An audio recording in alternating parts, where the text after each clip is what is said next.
నమస్తే, welcome to four sides TV. Bhagavan Sri Ramaduta Swami వారిచే సుబ్రహ్మణ్యేశ్వర స్వామివారి ఆరాధన అభిషేక మహోత్సవ యజ్ఞం కార్యక్రమానికి హైదరాబాదులోని నాంపల్లి ఎగ్జిబిషన్ గ్రౌండ్లో ఏర్పాట్లు జరిగాయి. ఈ కార్యక్రమంలో పలువురు ప్రముఖులు భక్తులు పాల్గొననున్నారు. ఈ ఏర్పాట్లపై ఫోర్ సైడ్స్ టీవీ ప్రత్యేక కథనం. అవధూత అయిన రామదూత గారు రేపు హైదరాబాద్ నడిబొడ్డున జరిగే నాంపల్లి గ్రౌండ్లో జరిగే యజ్ఞానికి రాబోతున్నారు. వారి శిష్యులు తిరుపతి రాజు గారు మనతో పాటే ఉన్నారు. మరిన్ని విషయాలు అడిగి తెలుసుకునే ప్రయత్నం చేద్దాం. సార్, రేపు ఏం చేయబోతున్నారు ఆ కార్యక్రమం? భగవాన్ రామదూత స్వామి వారి దివ్యానుగ్రహంతో దివ్య కృపాకటాక్షాలతో వర్ధిల్లాలని కోరుకుంటూ అందరికీ మంచి జరగాలని మరొక్కసారి గురుదేవుల చిరణంబులకు అనంత కోటి ప్రణామాలు అర్పిస్తూ శుభం శుభం శుభం. స్వామీజీ, ఈ నవంబర్ మాసంలోనే ప్రత్యేకంగా ఇక్కడ చేపట్టడానికి గల కారణాలు ఏంటి? స్వామీజీ రేపు రానున్న నేపథ్యంలో ప్రతి సంవత్సరం నవంబర్ మాసంలోనే గురుదేవులు సుబ్రహ్మణ్య స్వామి ఆరాధన అనేది జరిపిస్తూ ఉంటారు. ఈ సంవత్సరం కూడా అదే మాదిరి నవంబర్ నెలలోనే, ఈ మధ్యనే మనకు మొన్నే నాగల చవితి వెళ్ళింది, నాగపంచమి వెళ్ళింది. అలా గురుదేవులు ఆయన ఏ రోజు ఆ మాసంలో ఒక ముహూర్తం చూసి చెప్తారన్నమాట. దీపావళి అనంతరం ఒక ముహూర్తంలో నేను వస్తానంటారు. అదే టయానికి భక్తులందరూ కూడా వస్తారు. వచ్చి ఆయన దర్శనం పొంది ఇక్కడ జరపబడేటువంటి సుబ్రహ్మణ్య స్వామి అభిషేకంలో పాల్గొని యజ్ఞాన్ని కూడా దర్శించి గురుదేవుల యొక్క ఆశీర్వాదం పొంది అందరూ తృప్తిగా వెళుతూ ఉంటారు. ఆవిర్భావం అని మీరంటున్నారు కదా, స్వామీజీ వచ్చిన తర్వాత ఆవిర్భావం పంచే విధంగా ప్రజలకు ఏ విధంగా ఉపయోగపడుతుంది? అది ఆవిర్భావం అంటే, ఇప్పుడు మనం ఒక ప్రసాదం వండుతాం, ఆ వండిన దాన్ని మనమే భుజించాం కదా. ఒక గుడికాడ పోయి ఒక పొంగల్ పెడితే ఆ పొంగల్ని ఏం చేస్తాము, అందరికీ వాడు ఉన్న వాళ్ళకి పంచుతాం. అలాగా యజ్ఞం జరపబడింది హిమాలయాల్లో అయినా దాని శక్తిని తీసుకొచ్చి పంచడం అనేది అనమాట. అది భక్తితో స్వీకరించే వాళ్ళకి తెలుస్తుంది దాని ప్రభావం ఎలా ఉంటుందనేది. భక్తి విశ్వాసాలతో దైవశక్తిని అందుకోవాల్సిందే తప్ప అది అంగిట్లో వస్తువు కాదు కదా, డబ్బిచ్చి కొనుక్కోవడానికి. భక్తికి సంబంధించింది ఎప్పుడు కూడా విశ్వాసం మీద ఆధారపడి, శక్తి అనేటువంటిది భక్తికి సంబంధించిన విషయం. అలా శక్తి తీసుకోవాలంటే భక్తితో అందరూ తీసుకుంటూ ఉంటారు. ఆ భక్తి కలిగిన వాళ్ళకి ఆ శక్తి ఎలా పనిచేస్తుందో వాళ్ళకి తెలుస్తూ ఉంటుందన్నమాట. అందుకే వాళ్ళు అంత ఎక్కడెక్కడి నుంచో అనేక ప్రాంతాల నుంచి ఇక్కడికి వస్తూ ఉంటారు. సో సుబ్రహ్మణ్యేశ్వర స్వామి యజ్ఞంలో భాగంగా రేపు భక్తులు ఎంత సంఖ్యలో ఎంతమంది హాజరు కాబోతున్నారు? వారికి ఏమేమి ఏర్పాట్లు చేశారు? ఏర్పాట్లన్నీ బయట నుంచి రావడం అనేది దాదాపుగా వాళ్ళే చూసుకుంటారు. ఇక్కడ ప్రసాదాలు, భోజనం ఉంటుంది. అభిషేకానికి కావాల్సిన పూజలకు సంబంధించినంత కూడా భక్తులు ఏర్పాటు చేశారు. ఒక 5,000 మంది వరకు రావచ్చని అంచనా. 4-5,000 మంది. సో భక్తులకు ఎలాంటి ఇబ్బంది కలగకుండా, ఏమైనా అవాంఛనీయ సంఘటనలు కలగకుండా ఏమైనా భద్రత? అన్నిటికీ ఏర్పాట్లు ఉన్నాయి. అన్నిటికీ భక్తులు, వాలంటీర్లు, సేవా కార్యక్రమాలు చేసేవాళ్ళు చాలామంది ఉన్నారు. అట్లా వచ్చేవాళ్ళు కూడా ఇక్కడ ఇది వేరే విధమైనటువంటిది కాదు కదా, భక్తికి సంబంధించింది కాబట్టి ప్రశాంతంగా వచ్చి కూర్చొని ప్రశాంతంగా వెళ్ళిపోతారు. ఎక్కడ ఎప్పుడు ఏ విధమైన ఇబ్బంది జరగదు. ఎప్పుడూ జరగలేదు, ఎప్పటికీ జరగదు. అంత ప్రశాంతంగా వచ్చి వెళ్ళిపోతారు.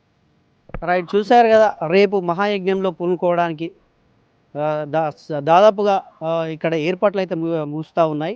సో ఇప్పటికే రామదూత అయిన అవధూత గారు, సో వారి భక్తులైనటువంటి శిష్యులైనటువంటి తిరుపతి రాజు గారు కూడా వారి మాటల్లోనే విన్నాం. సో ఇప్పటికి దాదాపుగా ఏర్పాట్లు అన్ని పూర్తి చేసిన నేపథ్యం అయితే స్పష్టంగా చూస్తున్నాం. రేపు యజ్ఞంలో భాగంగా శ్రీ సుబ్రహ్మణ్యేశ్వర స్వామి యజ్ఞంతో పాటు తీర్థ ప్రసాదాలు కూడా అందజేస్తామని ఇక్కడ ఉన్న తిరుపతి రాజు గారు మనతో పాటు చెప్పారు. అవధూత అయిన రామదూత గారి శిష్యులు తిరుపతి రాజు గారు మాటల్లోనే చెప్పారు. ఇక్కడ ఘనంగా అయితే ఏర్పాట్లు జరుగుతున్నాయి. సో రేపటి కార్యక్రమానికి సుబ్రహ్మణ్యేశ్వర స్వామి యజ్ఞంతో పాటు తీర్థ ప్రసాదాలు కూడా అందజేస్తామని చెప్తున్నారు. ఇక్కడ ముమ్మర ఏర్పాట్లతో పాటు అన్ని రకాలుగా భోజన వసతులు కూడా చేకూరుస్తామని చేపడుతున్న నేపథ్యంలో రేపు శుభకార్యానికి వచ్చి భక్తులు ఆయనను సంప్రదించి సందర్శించి భక్తి తీర్థ ప్రసాదాలు తీసుకోవాలని తిరుపతి రాజు గారు చెప్పారు. రేపు జరగబోయే మహాయజ్ఞానికి అవధూత అయిన రామదూత గారి రేపు ఇక్కడ రాబోతున్న నేపథ్యంలో ఇక్కడ ఘనంగా ఏర్పాట్లు చేస్తున్నారు. సో అదేవిధంగా ఇక్కడ చూసుకున్నట్లయితే జనాలు కూడా ఇప్పటికే దాదాపుగా పూర్తిగా కార్యక్రమాలు చేపడుతున్న నేపథ్యం అయితే స్పష్టంగా కనిపిస్తూ ఉన్నది. సో మరి ఈ అంశానికి సంబంధించి రేపు దాదాపుగా 5,000 నుండి 6,000 మంది జనాలు భక్తులు వచ్చి ఇక్కడ స్వామిని దర్శించుకోవడం జరుగుతుందని, సో అదేవిధంగా ఇక్కడ చూసుకున్నట్లయితే రేపటి మహోత్సవం ఎలా జరుగుతుంది, ఎలా జరగబోతుందని శ్రీ తిరుపతి రాజు గారు అయితే మనతో మాట్లాడారు. సో దీనికి సంబంధించిన విజువల్లో చూసుకున్నట్లయితే దాదాపుగా ఇప్పటికే ముమ్మర ఏర్పాట్లతో పాటు ముమ్మరంగా జరుగుతున్నట్లు కనిపిస్తూ ఉన్నది. సో మరి ఇక్కడ చూసుకున్నట్లు దాదాపుగా అయితే మొత్తంగా ఇక్కడ మహిళా మనులతో పాటు మరి ప్యాకేజీల విషయంలో నేపథ్యంలో పసుపు కుంకుమ బంతిపూలతో ఇంకా పూలమాలతో సువర్ణాలతో కంకణాలు కూడా ఏర్పాటు చేస్తున్న నేపథ్యం అయితే స్పష్టంగా చూస్తున్నాం. సో మరి రేపటికైతే ఇప్పటికి దాదాపుగా భక్తులు 5,000 నుంచి 6,000 మంది భక్తులు ఇక్కడికి వచ్చి స్వామివారిని దర్శించుకునే ప్రయత్నం చేస్తారు. సో అదేవిధంగా హిమాలయాల్లో సంవత్సరాల తరబడి చేపట్టిన నేపథ్యంలో ఆ శుభకార్యానికి రేపు ఇక్కడ స్వామివారు వచ్చి అవధూత గారు వచ్చి స్వామివారు అక్కడ చూసుకున్న నేపథ్యంలో స్వామివారు తీర్థప్రసాదాలతో పాటు స్వామివారి దర్శనం కూడా అందుకునే నేపథ్యం అయితే స్పష్టంగా చూస్తామని చెప్తా ఉన్నారు.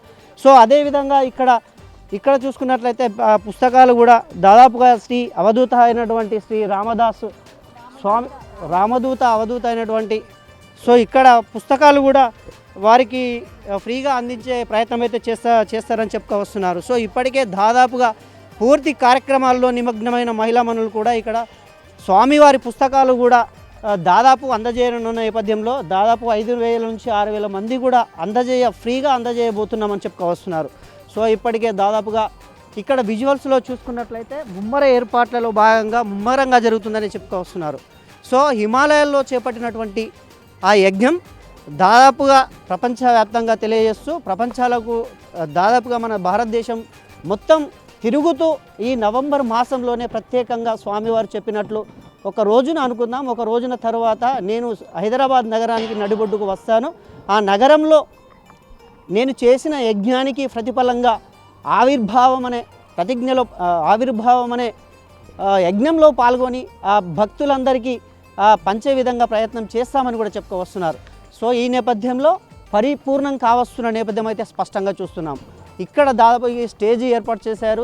స్టేజీతో పాటు మైక్ సౌండ్లు, సో కుర్చీలకు భక్తులకు అందుబాటులో ఉండే విధంగా కూడా అక్కడ చైర్స్ ఏర్పాటు చేశారు. సో నేపథ్యంలో ఇక్కడ గ్రీన్ కార్పెట్ కూడా పరిచారు. ఇక్కడ భక్తులకు సేద తీరడానికి కూడా సో ఇక్కడ కూర్చొని భజనలు పాటలు కీర్తనలతో ఆయనను మైమర్పించే విధంగా ఆ యజ్ఞంలో అవధూతలు అవధంతులు పండితులు కూడా పాల్గొని ఆ యజ్ఞాన్ని పరిపూర్ణం చేసే విధంగా ప్రయత్నం చేస్తానని చెప్పారు ఇందాక. సో ఇక్కడ చూసుకున్నట్లయితే దాదాపుగా మరి భక్తులకి ఎలాంటి అసంఘటిత కార్యక్రమాలకు పాల్పడకుండా అసౌకర్య ఏ అవసరం ఆ ప్రజలకు ఇబ్బందులు పడకుండా ప్రజలకు ఖచ్చితమైన అన్ని విధాలుగా ఏర్పాట్లు చేస్తామని ఇప్పటికైతే స్పష్టంగా చెప్పారు. సో భక్తులందరికీ ఎవరైనా రావచ్చు, కుల మత భేదం లేకుండా అందరూ ఈ కార్యక్రమంలో పాల్గొని స్వామివారి దర్శనం చేసుకొని అందరికీ ఆ స్వామివారి ఆశీస్సులు ఉండాలని రామదూత గారి శిష్యులు మన తిరుపతి రాజు వారి మాటల్లోనే చెప్పారు. సో ఇప్పటికే దాదాపుగా పరిపూర్ణం కావడంతో రేపు జరగబోయే అక్కడ యజ్ఞంతో పాటు స్వామివారి దర్శనం కూడా ప్రజలకు అందించే విధంగా చేస్తామని చెప్పారు. సో చూసాం ఇక్కడ సభాస్థలి కూడా దీనికోసం ఏర్పాట్లు ముమ్మరంగా ఇక్కడ కూడా సిద్ధమైన నేపథ్యం అయితే స్పష్టంగా చూస్తున్నాం. అక్కడ స్టేజిలో చూసుకున్నట్లయితే రేపు స్వామివారి కోసం స్టేజి కూడా సుందరంగా అలంకరించబోతున్నారు. సో ఈ అవకాశాన్ని భక్తులు కూడా ఎలాంటి మిస్ అవ్వకుండా ఇక్కడ వచ్చి స్వామివారి ఆశీర్వాదం తీసుకోవాల్సిందిగా అక్కడ చెప్పారు. సో ఇప్పటికే దాదాపుగా ఏర్పాట్లు పూర్తి కావస్తున్న నేపథ్యంలో చూస్తున్నాం. ఇప్పుడు లైటింగ్స్ కానీ సో స్టేజీ కానీ అక్కడ చైర్స్ అక్కడ విజువల్స్లో చూసుకున్నట్లయితే అన్ని ఏర్పాట్లకు కసరత్తు ముమ్మరంగా చేపడుతున్నట్లు స్పష్టంగా కనిపిస్తూ ఉంది. Akhil జోయ్తో Srikanth, 4 Sides TV, Hyderabad.